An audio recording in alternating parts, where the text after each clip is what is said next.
Cinquième question.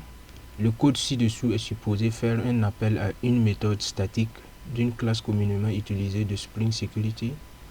Donc le nom de la classe remplacera XX ici. Dans l'image, pour récupérer le nom de l'utilisateur actuellement logué, quelle est cette classe? String name égale le nom de la classe .getContext, .getAuthentication, .getName. Donc la réponse c'est Security Context Holder. Donc nous pouvons utiliser tout le nom du package arg.springframework.security.core.context.security-context-holder. Donc nous avons un projet, sous-projet, donc qui résout ce problème et nous allons l'exécuter. Donc en debug, et nous allons pouvoir parcourir et retrouver l'exemple spécifique. Donc dans le contrôleur, donc REST controller, ici nous avons donc une méthode get, donc avec get mapping. L'URL c'est context user qui permet de récupérer le nom de l'utilisateur connecté. Donc nous pouvons voir que nous utilisons security util. Donc ça c'est une classe qui contient une méthode qui utilise la classe dont nous avons donné comme réponse ici security context holder .get context .get authentication .get principal. Voilà. Donc c'est pareil ici au finish nous allons récupérer le nom de l'utilisateur. Donc ici c'est get user name. Donc ce que nous allons faire, nous allons tout d'abord enregistrer un utilisateur. Donc parce que nous voyons ici qu'il y a plusieurs méthodes et comme nous n'avons pas un utilisateur pour l'instant, nous allons devoir enregistrer un utilisateur et nous allons utiliser Postman pour le faire.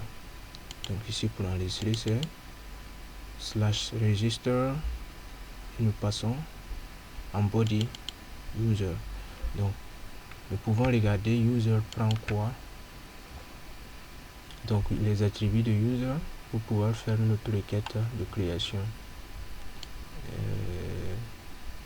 Nous avons first name, last name, donc username, voilà, username, et nous avons email et donc username, email. Donc nous allons envoyer ces deux. Nous allons envoyer ces deux informations qui sont obligatoires. Donc allons-y.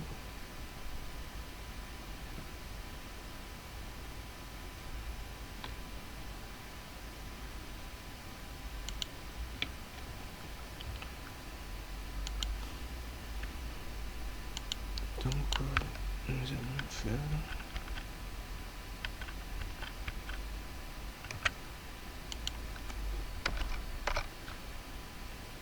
donc nous allons mettre ici username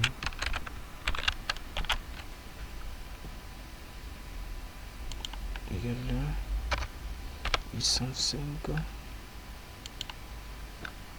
email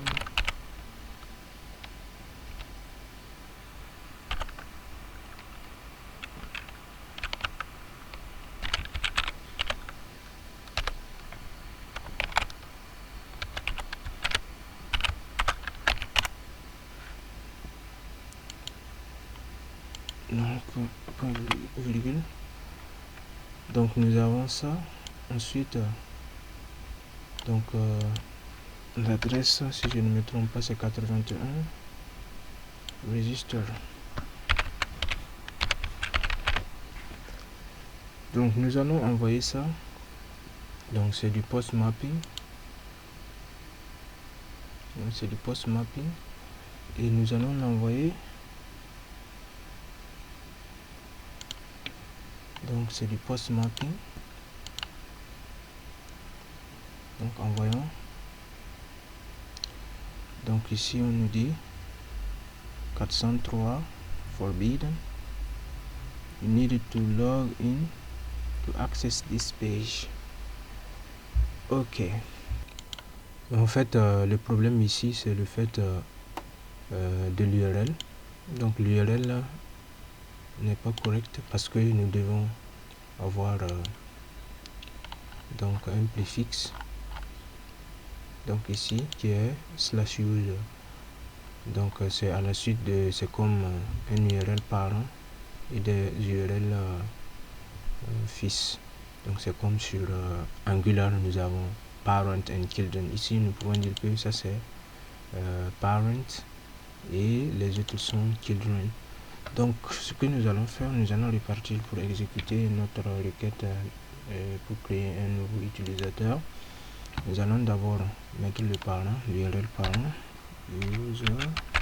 Ensuite nous avons register.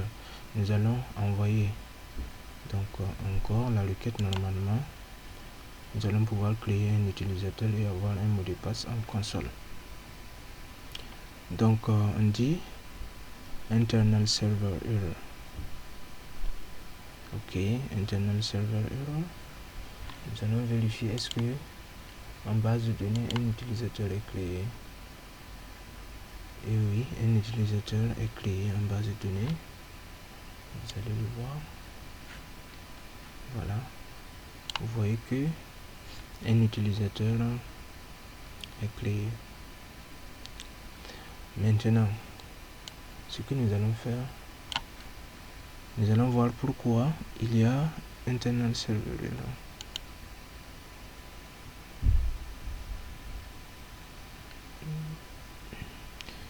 Donc il y a quelque chose de plus important à récupérer ici, c'est le mot de passe de l'utilisateur pour pouvoir se connecter. Parce que l'objectif ici c'est de se connecter et pouvoir récupérer le nom de l'utilisateur connecté pour s'assurer que security context holder marche correctement. Donc on nous a dit username and password not accepted for more information go to. Voilà, donc ça c'est en fait l'erreur qu'on nous a envoyé. Donc on utilise ici un service de Google. Donc en fait c'est pour envoyer le mot de passe. C'est pour envoyer le mot de passe lorsque on enregistre un utilisateur. Il y a un mot de passe par défaut que nous ajoutons à l'utilisateur et nous envoyons un mail à l'utilisateur pour lui dire de créer un nouveau mot de passe. Donc et ce service n'a pas fonctionné, c'est pour cela qu'il y a un serveur error. Donc nous allons passer à la connexion avec le mot de passe que j'ai copié. Pour se connecter, rassurons-nous de l'URL. Nous avons login, ok, donc voilà. Nous allons nous connecter avec login.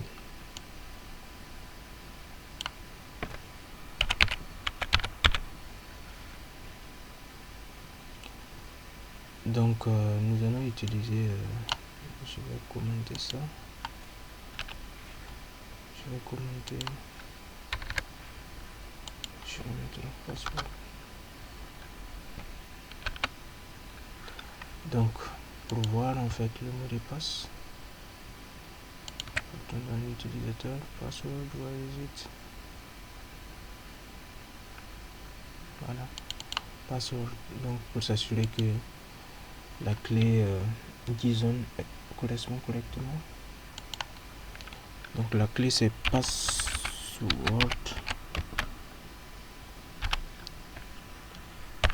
et la valeur c'est comme vous l'avez vu en console, nous l'avons copié.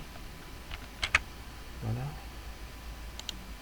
nous l'avons copié, donc password. Ok, maintenant donc je fais ça, donc on souligne, donc expected quelque chose, comment, donc on le met et je l'envoie.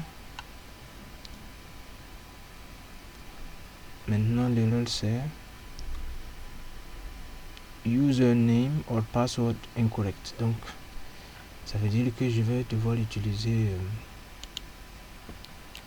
le nom de l'utilisateur.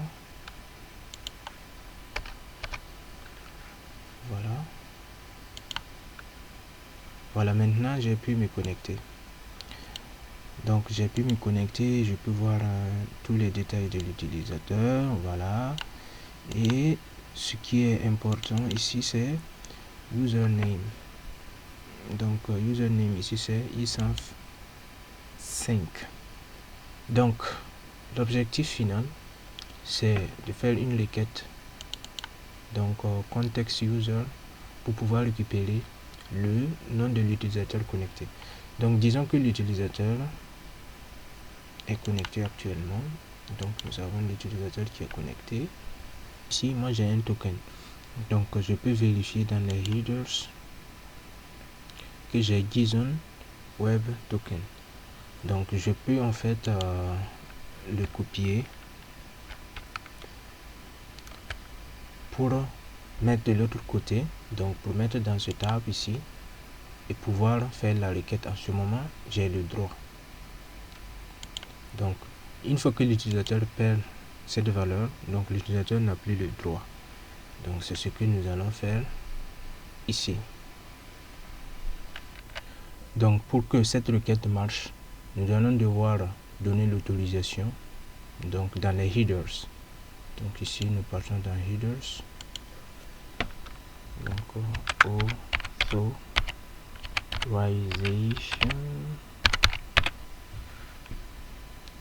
ici. Donc nous avons un token à passer ici. Donc si nous regardons dans la requête précédente, nous avons un token, donc JSON web token. Nous allons juste le copier et mettre ici. Donc avant de mettre la valeur du token, nous devons mettre le mot-clé bearer espace le token et on est bon. Nous allons renvoyer la requête. Voilà, et nous avons le nom de l'utilisateur qui est connecté, donc le nom de l'utilisateur qui a ce token, donc que nous avons passé ici, c'est isanf5. donc ainsi nous avons testé complètement donc l'utilisation de notre classe security context holder. Donc passons à la question suivante.